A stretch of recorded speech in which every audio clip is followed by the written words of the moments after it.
Falando de Espiritismo, um programa com entrevistas e mensagens confortando almas.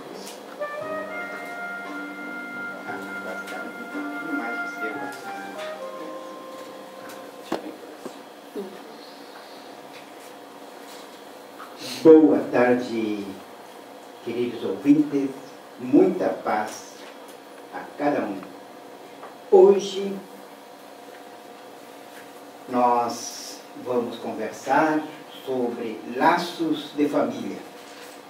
E esse tema nós temos como convidados para trazer os seus conhecimentos, para nos esclarecer a respeito dos laços de família, a professora Sônia Vilches e o seu filho, Márcio Vilches. São trabalhadores e expositores da Sociedade Espírita Irmãos de Boa Vontade. E também o nosso colaborador da equipe, o Wilson Lemes, e a assessora que está gravando o programa, a Irene. Boa tarde, professora Sônia. Boa tarde, Márcio. Boa tarde. Boa tarde. Boa tarde, Wilson. E também Boa tarde. boa tarde para a Irene. Boa tarde. Professora, nós gostaríamos então, para iniciarmos, que a senhora desse uma introdução a respeito da família, o laço de família, né? Esse complexo que está como ponto fundamental, como base de uma sociedade, né? E essa relação também da família em questões do mundo físico e o mundo espiritual. Bom, a princípio, nós gostaríamos de começar dizendo que nunca houve tanta necessidade de nós, dentro da doutrina espírita, trabalhar através do Evangelho de Jesus, que nos coloca como pontos fundamentais a caridade e o amor. É necessário falar sobre a família, envolvendo então a doutrina espírita. Em 14 de dezembro de 1980, no estado de São Paulo, já começava um estudo para que a família fosse convidada a vir à casa espírita, buscando os ensinamentos, o Evangelho de Jesus, para nortear principalmente, né, a moral de todos nós. Nesse sentido, então, houve o cuidado, né, do nosso grande trabalhador espírita, o Baituíra, e o seu colega Vinícius, de implantar esse estudo sobre a família na casa espírita, orientando para que cada vez mais os pais tivessem instrumentos de como lidar esses laços afetivos junto aos seus filhos. E assim foi feito. Bom, por quê? Porque cada vez mais os problemas familiares estão ficando mais complexos. E aí a necessidade, né, de se pensar na educação, de se pensar na regeneração e principalmente nós assumirmos o nosso papel de cristãos espíritas que somos. Pois não, Márcio, Bom, atualmente nós temos que perceber a família como uma oportunidade que temos de convivência, né? Sabemos que desde o nascimento da pessoa no seio da família, nós convivemos com diferentes tipos de personalidades, características de cada pessoa que vem a agregar esta família. E o que acontece? Muitos de nós, a gente, digamos assim, não aceita a postura a maneira de ser dos outros. E não estamos usando a família como um instrumento que é a célula primeira da sociedade. E o que significa essa célula primeira? É na família que nós vamos, digamos assim, desde a tenra infância, nos preparar para conviver em sociedade. Então, lá na família, nós vamos ter diversos tipos de personalidade, de pessoas, diferenças entre as pessoas que ali convivem. E nós, ao invés de usar isto a nosso favor, né, para que, digamos assim, uma forma de treinamento, para que depois pudéssemos viver em sociedade, porque o que a gente encontra dentro da família e o que a gente acha de dificuldades de relacionamento é o que nós vamos encontrar no mundo lá fora. Então, muitos jovens e pessoas não usam a família, né, como deveria ser usada, né? E o que acontece? Existe um acréscimo hoje do egoísmo dentro da família. E qual é o papel da família? É você diminuir o teu egoísmo, é tu aparar estas arestas, é tu parar de pensar em ti e pensar no próximo, né? Tu não pensa mais nas coisas imediatistas que tu queria somente para você. E tu pensa, né, no teu próximo, no teu irmão, no teu familiar, né? No ente querido, muitas vezes naquela pessoa difícil, né? Muitas vezes aquele desafeto que tu tem que aprender a abaixar a cabeça, a escutar, porque isto é inerente de todos nós. Nós temos que conviver com os nossos familiares e vencer estas batalhas diárias das diferenças que existem. Se existem diferenças, né, no nosso emprego, nas nossas relações interpessoais lá fora, imagina dentro do lar. Porque dentro do lar nós somos realmente, no caso, cai aquele véu que nós usamos para a sociedade. Então lá dentro do lar as pessoas nos conhecem, como somos, o que pensamos, que valores temos e que paixões nós estamos dando nesta etapa da nossa vida mais importância, né? E que situações que realmente são relevantes para nós. Então lá dentro do lar as pessoas nos conhecem e dentro do lar existe essa facilidade de aceitar os erros dos outros. Muitas vezes nós, orgulhosos, né, a gente faz com que as pessoas que convivem conosco, elas, de certa forma, fiquem em silêncio, nos entendam por amor. E nós temos que aprender a amar como somos amados, a aceitar como estamos sendo aceitados, para que possa a instituição família ter o verdadeiro sentido, que é apagar o egoísmo que trouxemos conosco, que é apagar esta dificuldade de aceitação que trouxemos conosco. Mas muitas vezes nós não aceitamos a nós mesmos. E como vamos aceitar o próximo? O nosso irmão, a nossa mãe, né, o nosso pai, o nosso avô? Nos falta paciência, que, como diz Joana de Ângeles, é a ciência da paz. Está faltando paz nos lares, paz nos relacionamentos familiares.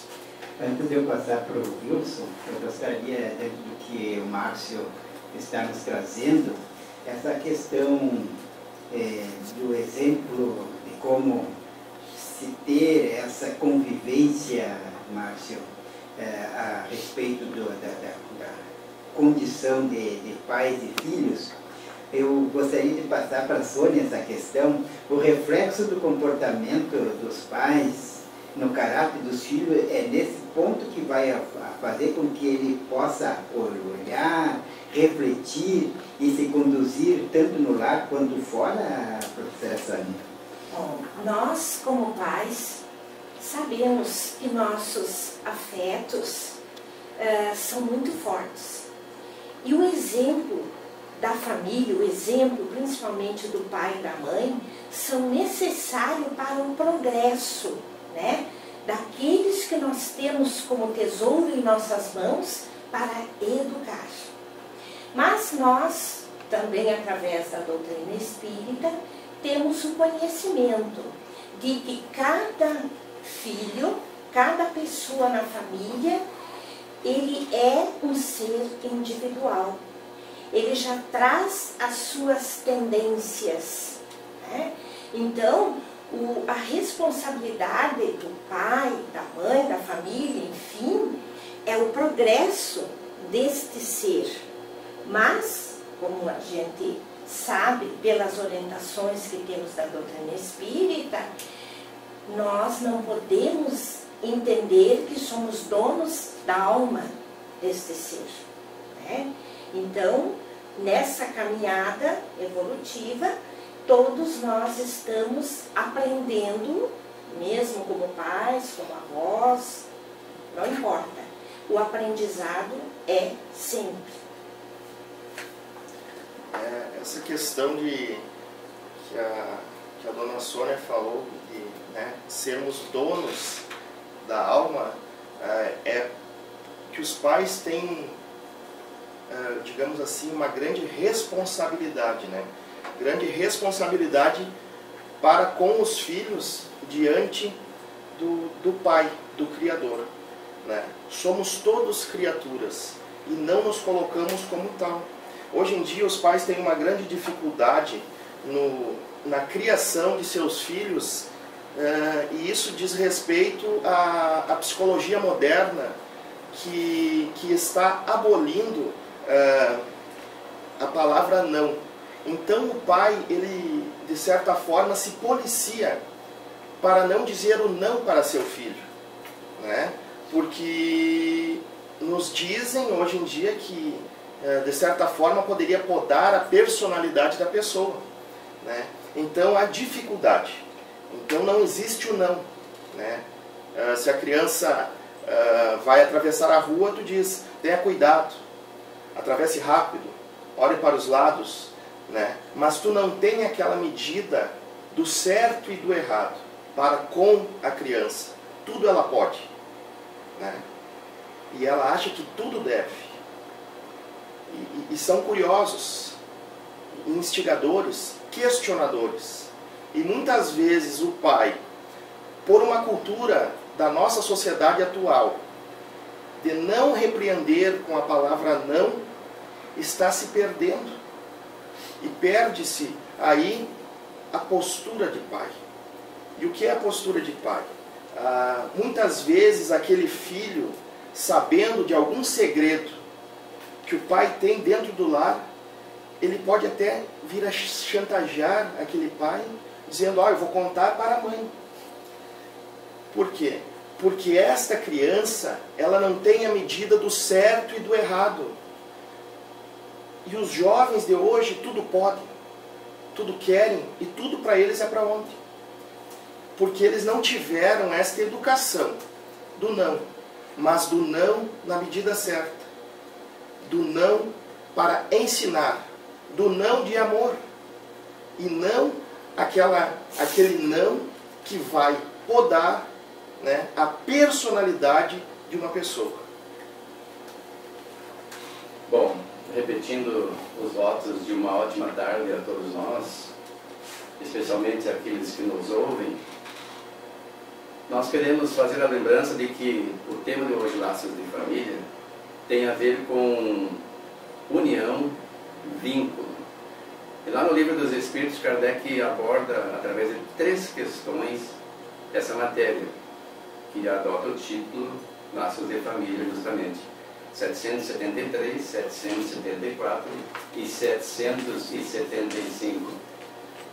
Uma primeira olhada, de uma forma um tanto quanto precipitada, quando nós aprofundamos a questão, nos parece pouco para falar acerca de uma hora.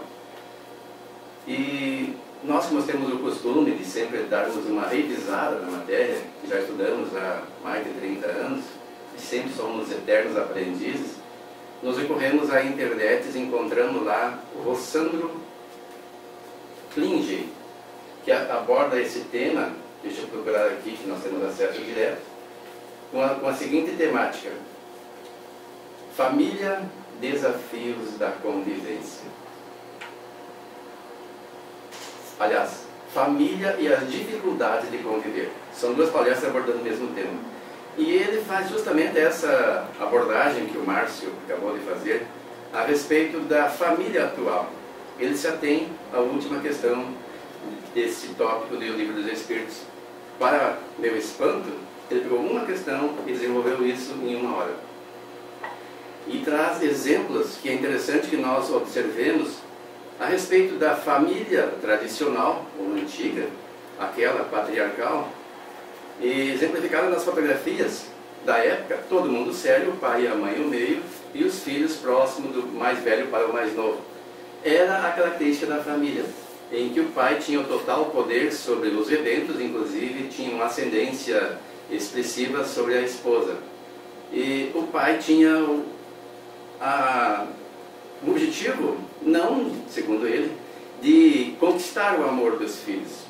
Ele procurava o respeito. E ele cita a sua mãe, que eu imagino que fosse uma mulher de grande desenvoltura espiritual, e uma oportunidade em que ela proibiu ele de fazer determinada atividade que ele pretendia divertir-se durante o carnaval, porque receberam o equipamento de um tio dele, e ela disse: não, você não vai. E ele ficou indignado com a mãe e disse assim: mas quando eu for maior de idade eu vou. Não, você não vai. Enquanto estiver morando na minha casa, sob minha dependência, você não vai. Dizendo que ficou 3 dias sem conversar com a mãe, mas não aguentou, porque diz que a pior coisa é o silêncio dentro da família, e mais ainda em relação à mãe. Só que a mãe ficou mais de 1 semana sem falar com ele. Então foi uma grande lição para ele, e hoje ele entende. Mas naquele momento ele disse assim: mas mãe, você ainda faz tudo isso, ainda quer o meu amor? Diz ela assim: eu não desejo o teu amor. Eu te amo por escolha, mais ou menos nessas palavras. Não estou reproduzindo exatamente. Quem quiser ver como ele diz, que assista no vídeo. Mas eu exijo respeito. Ela buscou o respeito dos filhos. E através desse respeito, ela conquistou o amor. Era um extremo de uma cultura que depois veio a psicologia, e esse palestrante que eu falo, o Sandro Pringe, é um psicólogo, se descobriu que era um extremismo que não era necessário, justamente porque nós estamos numa época de transição planetária, e tem espíritos que nascem e as pessoas ficam fantasiando meu filho, e até pode ser, né? Meu filho é índigo, meu filho é cristal, e ele até aborda essa questão. A criança ser índigo ou cristal, ela não vem pronta, ela precisa aprender. E nós adotamos de uma, ele chama família tese, aquela tradicional, para uma família antítese, ou antitese, que é a que nós vivenciamos hoje, em que os filhos podem tudo e não devem nada dos pais, ou seja, têm direitos e não têm obrigações. E os pais se esforçam para conceder aos filhos tudo aquilo que não conseguiram quando eram jovens e que hoje querem externar nos filhos, projetando neles um desejo não satisfeito, aqueles que não entenderam o objetivo daquele tipo de educação. E assim nós educamos mal os nossos filhos, não os preparamos para as dificuldades da vida. É muito interessante essa palestra dele, porque ela não é assim uma palestra pesada, ela é divertida ao mesmo tempo que instrutiva e exemplificativa. E daí tem uma coisa muito interessante que ele fala a respeito, foi abordado aqui, de ir ao centro espírita, que nós, a grande parte dos espíritas, nós não temos um sentimento de obrigação de levar os filhos a, por exemplo, a evangelização, se eles não quiserem. Nós entendemos que não devemos obrigar os filhos. Eles dizem assim: então vamos radicalizar. Então, já que o teu filho não quer ir ao centro espírita, você não briga. Então, se ele não quiser ir na aula, você não briga. Se ele não quiser acordar, você não briga. Ele faz o que quiser. E qual é a diferença de eu achar necessário obrigar o filho a ir a uma escola convencional, que é a escola dessa acadêmica, para aprender a se comportar na sociedade e se tornar uma pessoa capaz de sobreviver com os seus próprios recursos, da necessidade de obrigá-lo a ir ao centro espírita. E aí ele cita um exemplo, que as pessoas, ele afirmou que as mães e os pais devem obrigar. E aí, mais tarde, ele recebeu uma ligação de uma senhora que concedeu-lhe o direito de divulgar isso nas palestras, que dizia assim: eu obriguei meu filho e achava que estava errado. E hoje você falou que eu estava certa. E aí eu liguei para minha filha. Ele pensou, mas não é o filho, essa mulher está confusa falando com a filha. E daí ela revelou, não, é que aos 6 anos ele estava assistindo um concurso, no programa Gugu, pelo que eu entendi, não captei bem as palavras, mas acho que era Gugu sim. E o meu filho disse assim, ela não vai ganhar, porque ela não rebolou. A mulher ficou espantada, como é que uma criança de 6 anos tira essa conclusão? E aí um dos julgadores diz assim, você não ganhou porque não rebolou, confirmando a previsão da criança de 6 anos. E ela começou a se preocupar de onde vinha essa tendência, essas informações daquela criança. E conta ela que aos 12 anos, essa criança lhe disse assim, mamãe, eu te amo, mas eu te odeio.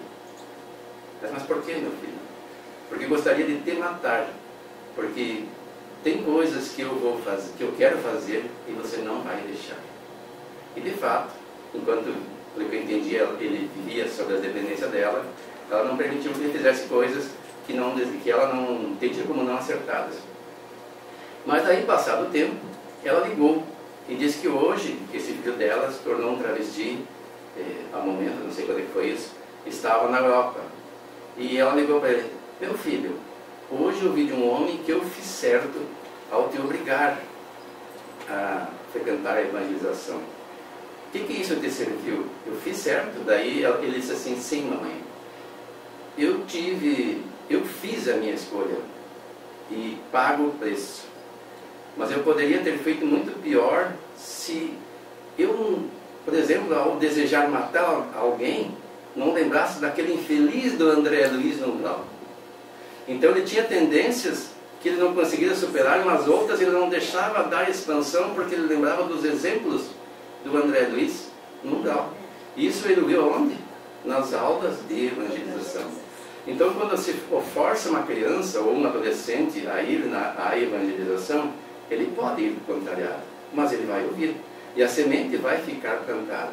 Então este é um exemplo desse jovem que optou por seguir o seu destino de acordo com suas necessidades ou as razões que ele entende mais adequadas, mas ele mesmo diz que paga o preço e que poderia fazer pior, dar vazão àquela sua tendência, inclusive, de matar pessoas, e ele não mata ninguém, porque ele entende que isso vai redundar em consequências em razão da lei de causa e efeito.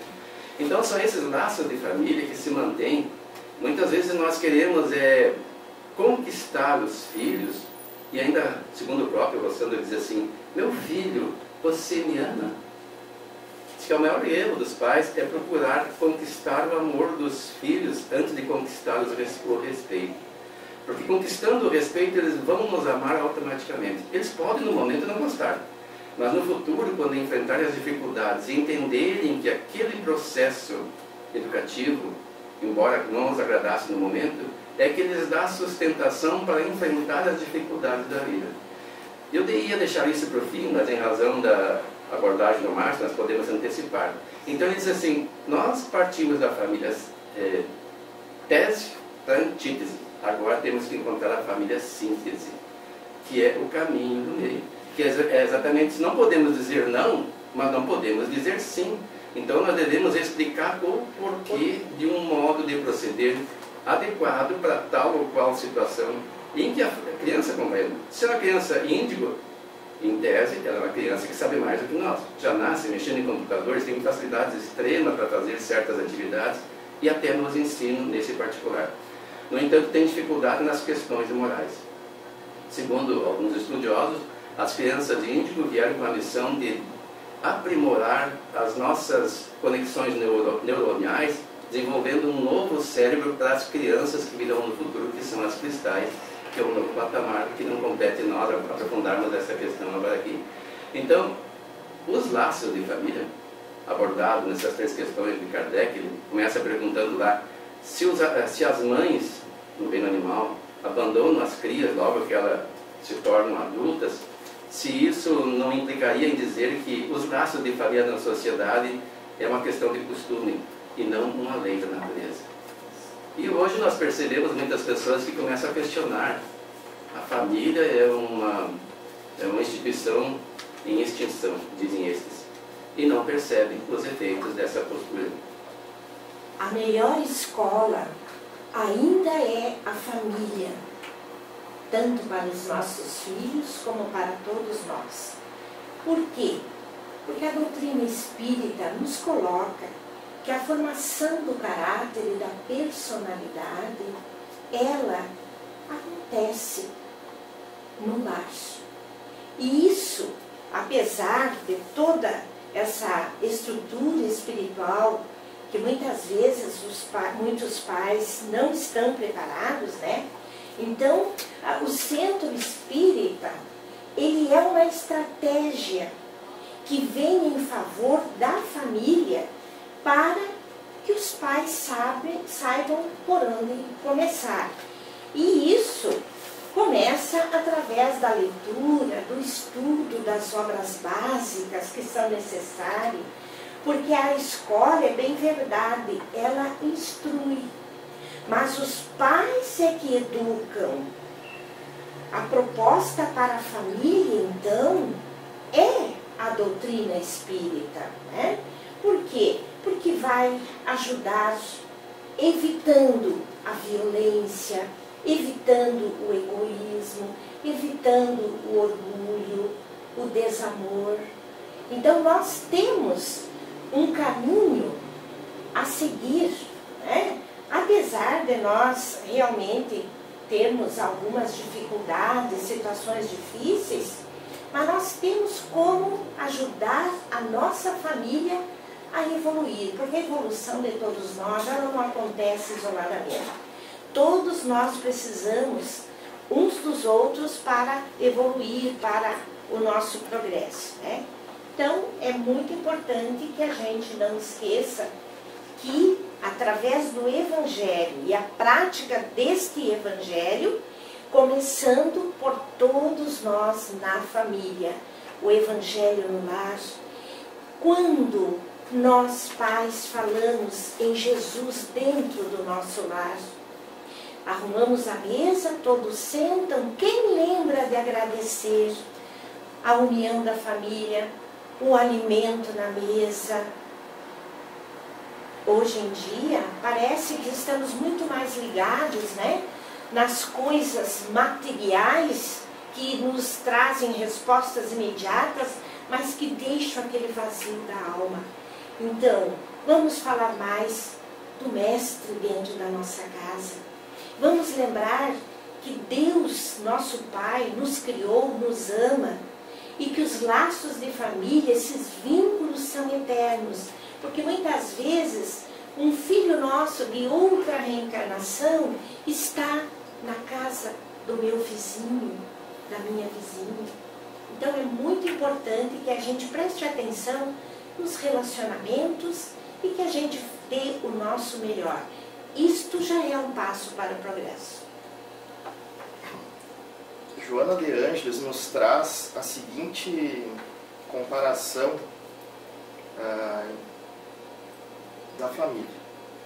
Que o pai seria o sol, a mãe seria a lua, os filhos seriam os astros e vizinhos os asteroides.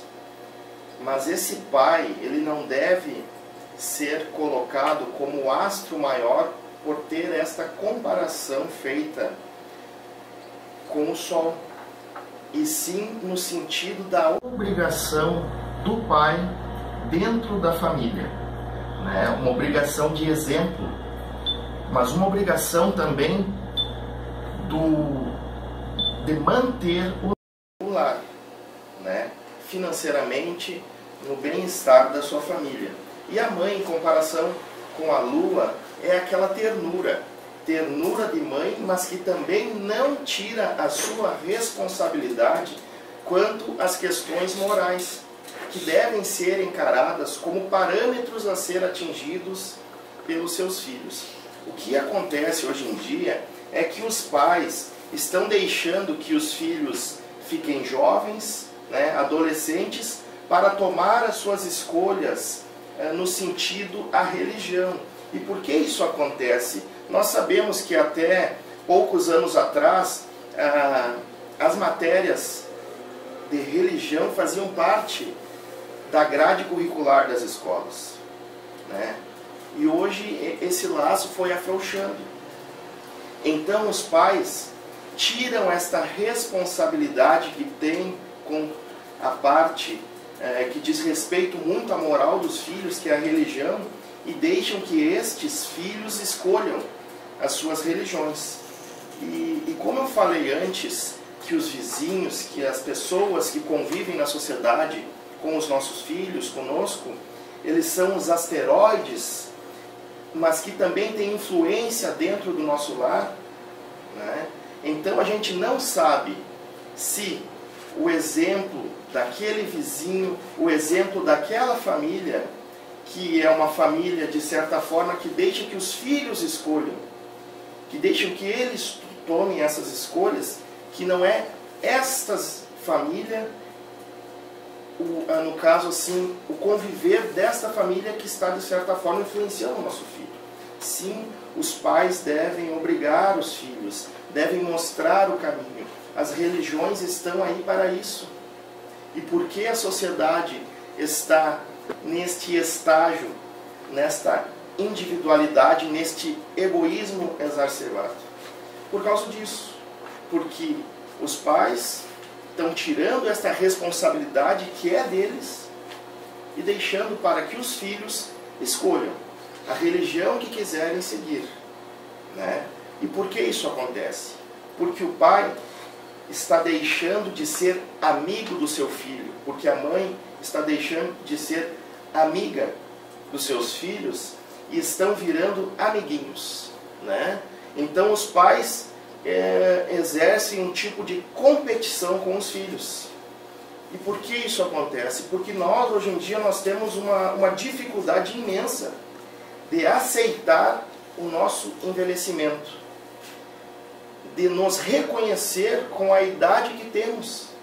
Então, os adultos começam a se espelhar nos jovens, começam a se espelhar naqueles jovens e ter atitudes de jovem, né? Plásticas, maquiagens, roupas da moda e posturas que não condizem com pais, com mães, com pessoas que devem administrar um lar, né? E administrar a família, os filhos, em dar o exemplo.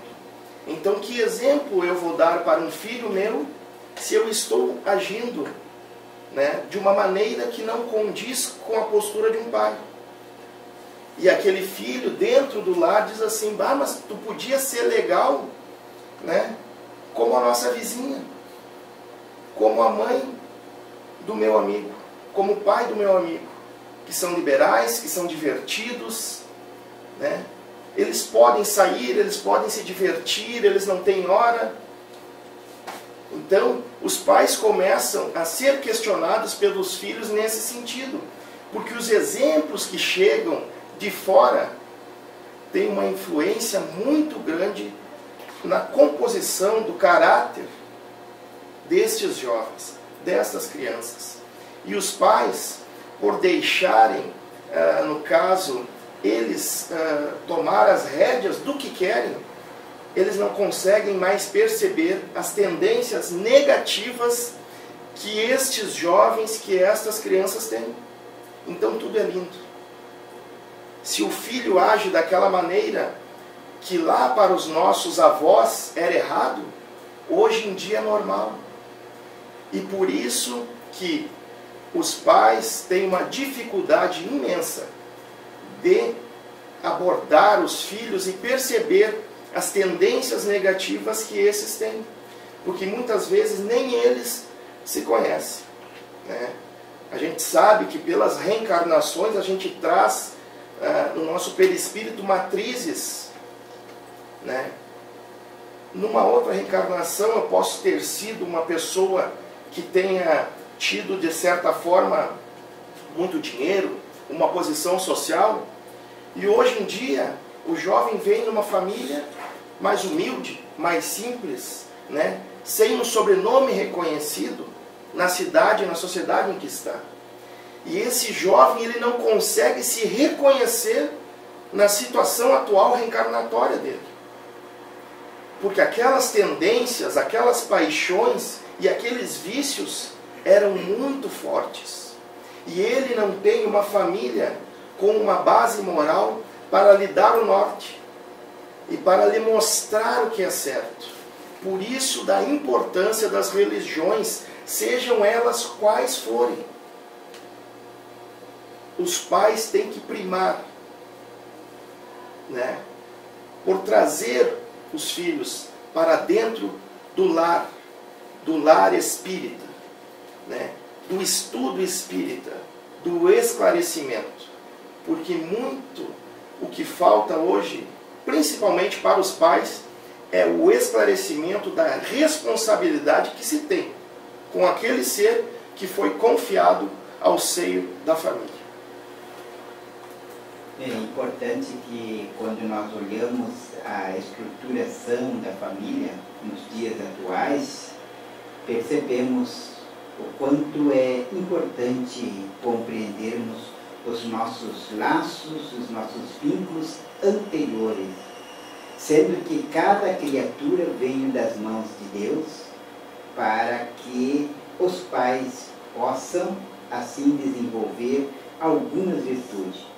Então, dentro desse processo, quando nós olhamos o mundo como está, percebemos que todos fomos crianças, tivemos uma família, recebemos uma educação, mas o reflexo que se tem na sociedade, que aparentemente não está tão saudável, porque ainda nós não conseguimos observar a célula base das ações daqueles que realmente têm o amor, e aí fica um tanto difícil nós olhando aquilo que a mídia apresenta para nós.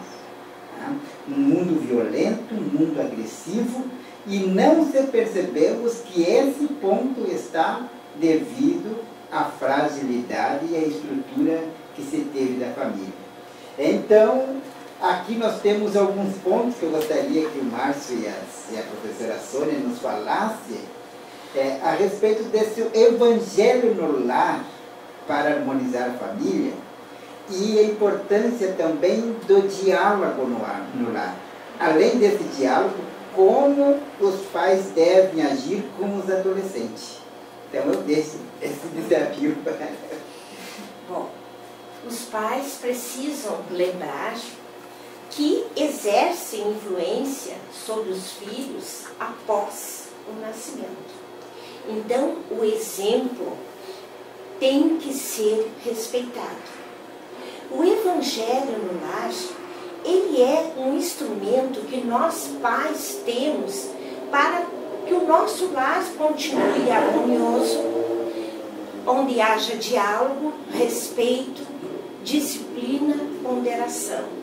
Mas o Evangelho no lar, após a leitura, após o entendimento, a colocação de ideias, também devemos, neste momento, nos dar a liberdade de trazer alguns assuntos que não conseguimos resolver fora desta situação.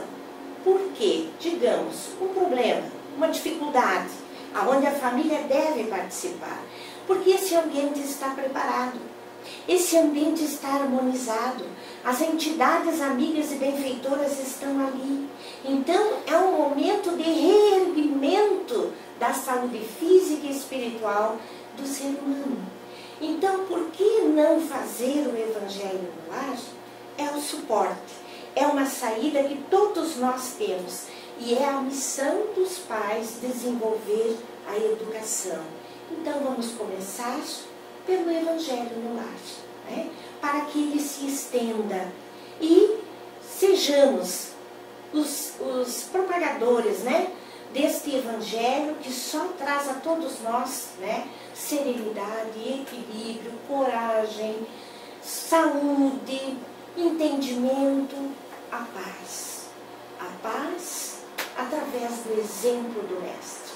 Se hoje estamos em sofrimento, né, batendo cabeça, não tendo saída, é porque nos afastamos das leis divinas, não seguimos o exemplo do Mestre. Volta a seguir o exemplo do Mestre e as situações vão se equilibrando e o teu coração vai acerenando. Um exemplo nosso lá de casa, o Evangelho no Lar faz vários anos que a gente já faz. E o que acontece? Nós, como espíritas, nós temos uma responsabilidade muito grande com a divulgação da doutrina, né? E por que eu trouxe essa questão da divulgação?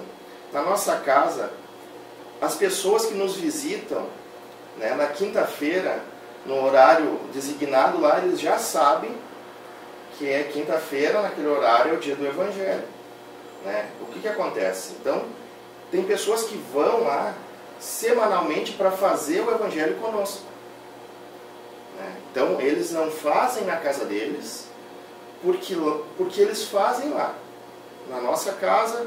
Então, são casais de amigos que vão até lá para fazer o Evangelho conosco. Por isso, da importância do Evangelho na divulgação, porque é uma forma de divulgação também, né? São grupos afins de espíritos que se reencontram, né? Muitas vezes de famílias diferentes, que no decorrer da vida e pelas curvas que a vida dá, eles são colocados frente a frente, né? E por esta afinidade, né, se aproximam. E tem amigos que vão lá. E também tem pessoas conhecidas que nos dizem o seguinte: lá na minha casa só eu que faço. Então eu me tranco no meu quarto, eu vou lá para o meu escritório e eu faço. A minha família não me apoia, né? Eles não estão na mesma afinidade, digamos assim. E o que nós temos para dizer para os ouvintes: não desistam. Se uma pessoa, uma somente, fizer o Evangelho dentro do lar, aquele lar estará recebendo o auxílio, o amparo da espiritualidade. E você estará a serviço. E nenhum serviço é em vão. Você será recompensado, meu irmão. A sua família, quando você menos espera, estará sentado ao redor da mesa, né, estudando, aplicando os conhecimentos e comungando dos mesmos pensamentos e valores que você tem hoje. Nada é em vão. É o exemplo. Você está dando o exemplo para a tua família. Quando você estuda, quando você busca, você consegue colocar em prática com maior nitidez a tua paciência, a tua aceitação perante as dificuldades da vida. Então aquele familiar que te conhece, ele nota em ti a diferença. Uma diferença para o bem. Uma diferença visível. E o que vai acontecer? Ele vai querer aquilo para ele também. Como todos querem. Por isso que hoje em dia nós vemos as casas espíritas sempre cheias. Pessoas que na maioria das vezes estão lá, vão até lá pela dor, pelo momento difícil, pela perturbação, mas que ficam lá dentro e continuam pelo amor, pela instrução e por dar este norte, esta clareza de pensamento, em que tudo podemos, nós podemos tudo, mas nós temos que saber que temos uma grande responsabilidade para conosco e para com todos que estão ao nosso redor, principalmente os jovens e as crianças. Nós somos o exemplo, mas aonde nós vamos buscar o exemplo? No Cristo, Cristo vivo, que está sempre entre nós, que nos ampara, que nos acolhe nos momentos difíceis.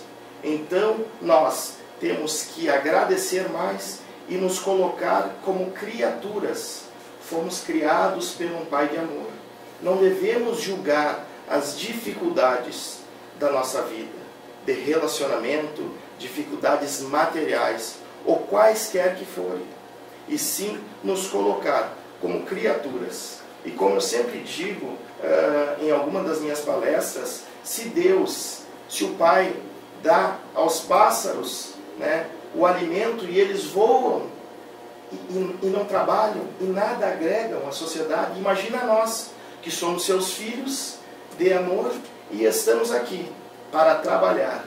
Nós temos que ter em mente, não viemos ao mundo a passeio, e sim para o melhoramento constante. Só depende de nós. Wilson, eu gostaria que tu fizesse rapidamente, e depois eu gostaria de fazer, na sequência da tua resposta para a Sônia, né, a distinção entre o laço de família espiritual e o laço de família corporal, consanguíneo, e depois eu gostaria que a Sônia, se possível, né, nos dar uma explicação em termos de como e quais são os benefícios desses laços que nós formamos uma família. Bom, laços de família material são aqueles decorrentes da proximidade em razão da hereditariedade, ou seja, irmãos germânicos ou irmãos consanguíneos tendem a se aproximar devido ao chamamento dessa área física. Eu posso não gostar muito do meu irmão, mas o defendo diante da sociedade quando ele é criticado ou mesmo vilipendiado ou agredido, porque entendo, lá no meu inconsciente, que faz parte do meu ser porque tem a mesma origem. Essa é uma visão que em tese deveria funcionar assim, mas existem dificuldades às vezes porque dentro de uma mesma família não necessariamente estão aqueles que constituem, que formam os mesmos laços da família espiritual. Embora a família espiritual sejamos todos nós, filhos de Deus, existem aqueles laços por afinidade, que formam verdadeiras famílias com tendências semelhantes, tanto para o bem como para não fazer nada ou até para o mal. Então formamos agrupamentos, e esses agrupamentos, quando bem construídos, eles são duradouros. Aqueles que constituem as famílias espirituais evoluídas jamais deixarão de constituir. Pode um avançar mais que o outro, mas aquele que avança vai auxiliar porque está na retaguarda a acompanhá-lo. Pelo menos empreenderá esforços nesse sentido. E ainda, para encerrarmos a nossa conversa, nós ouvimos aqui o Márcio falar sobre a escolha da religião que os pais às vezes deixamos que os filhos façam. E quando assim procedemos, quase sempre os filhos escolhem não ter religião nenhuma. Preferem viver a vida sem responsabilidade e achando que a religião é uma balela e por aí vai. E também acerca do exemplo que foi aqui comentado, educar pelo exemplo. Há pessoas que dizem, o exemplo é a melhor forma de educação. E eu me surpreendi quando o Sandro disse que não. O exemplo não é a melhor forma de educação, é a única. Ele dá uma pausa para a gente ficar surpreso de propósito, é a única. Eu fiquei pensando, mas de fato, não existe outra forma. Então não existe a melhor, existe a única. E aí vamos olhar qual é o nosso melhor exemplo. Jesus. E Jesus não apenas nos disse como procedermos em relação à família, porque a família é um todo, mas ele exemplificou, nos conclamando ao amor e ao perdão. E assim foi toda a sua vida, segundo os registros dos livros adotados pela Bíblia, um exemplo irreparável. A perfeição relativa a qualquer espírito. Além disso, só Deus que é a perfeição absoluta. E ele disse que nós podemos fazer tudo o que ele fez e muito mais. E se ele só disse a verdade, então nós temos que ter fé acima de tudo em Deus, em Jesus e em nós mesmos. E somos capazes de fazer esse trabalho da conquista do amor e de manter verdadeiramente os laços de família. Família. Supõe-se vínculos. Cada vez que o ser humano, por afinidade, por missão ou tarefas, tem ao seu lado as pessoas que o ajudam na sua evolução ou no seu retardamento. É uma escolha de cada um. Mas a família é importante para todos nós. E o vínculo na família nos dá a clareza, o entendimento do progresso. Deixamos de ser egoístas, deixamos de lado muitas vezes nossos objetivos no sentido assim, ó, pensamos no todo, porque nós sozinhos, meus irmãos, não vamos chegar a lugar nenhum. Então, a família espiritual ou a família biológica faz parte da nossa existência. Por que temos pessoas tão próximas a nós e que não são do nosso grupo sanguíneo? Porque muitas vezes são afetos que vêm vindo de muitas e muitas existências. Então, que façamos daqueles que estão junto a nós, daqueles que passam pela nossa vida, um irmão, na fraternidade, através do diálogo, através da união e principalmente lembrando que todos somos filhos do mesmo Pai, a existência divina. Se estamos aqui, é porque Ele nos presenteou com a reencarnação. Então, nós não podemos fazer diferenças entre irmãos, família biológica e espiritual. Que a gente caminhe nessa estrada tão bonita que a doutrina espírita nos mostra e nos coloca, seguindo os passos de Jesus, respeitando as leis divinas, as leis dos homens e, acima de tudo, sabendo que sem amor nós não vamos a lugar nenhum. Todos somos irmãos, portanto, nos amemos, nos respeitemos. Isso é que a espiritualidade divina e amiga espera de todos nós. São 13 horas e 53 minutos. Estamos com o programa Falando de Espiritismo, chegando ao seu final. Nós agradecemos a presença e agradecemos por ter aceito o convite. Eu deixo então para que o Márcio e depois a Sônia e depois o Wilson façam suas considerações finais e logo após então a gente faz o encerramento. Bom, eu de minha parte agradeço o convite, né, de poder estar aqui entre irmãos e poder conversar, poder passar uma mensagem, um esclarecimento. E realmente quero de todo o coração que essa conversa que nós tivemos nesse tempo aqui possa ter tocado o coração, possa ter feito a diferença na vida das pessoas, dos ouvintes que nos escutam na tarde de hoje. Muito obrigado. Da mesma forma, eu agradeço essa oportunidade. É muito importante para nós, trabalhadores espíritas, termos sempre trabalho à nossa frente e que nos seja dado por Deus, nosso Pai, a graça da saúde.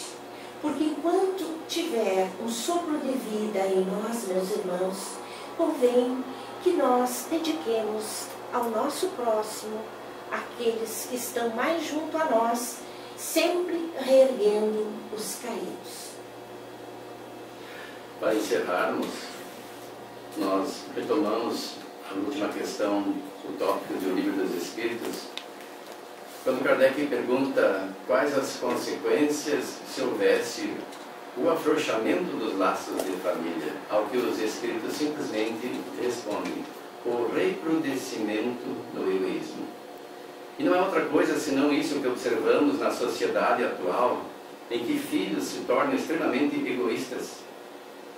Eu volto a citar o Costandro, que menciona na sua palestra as experiências que ele teve cuidando de um ancestral seu, acredito que um avô, um pai, com 90 anos. 92 anos. E que se queixava aos parentes mais distantes, que era maltratado. Dizia ele que era posto a dormir ao relento e lhe dava um banho de mangueira. E ele dava, em vez de comida, algo como uma papinha. E as pessoas indignadas o abordaram, querendo saber se ele estava tratando mal. Eu não me lembro bem se era avô ou pai. Avô, a minha assessora, minha esposa, estava me dizendo que a avó também assistiu o vídeo, então é o avô. E daí ele disse, não, eu vou explicar o que acontecia. Na verdade, esse avô dele sofria de esquizofrenia, Alzheimer. Novamente fui corrigido, obrigado, Irene. Sofria de Alzheimer, então ele interpretava as coisas equivocadamente. Ele usava prótese e devido ao Alzheimer ele não tinha mais domínio, então tinha que servir a ele uma papinha.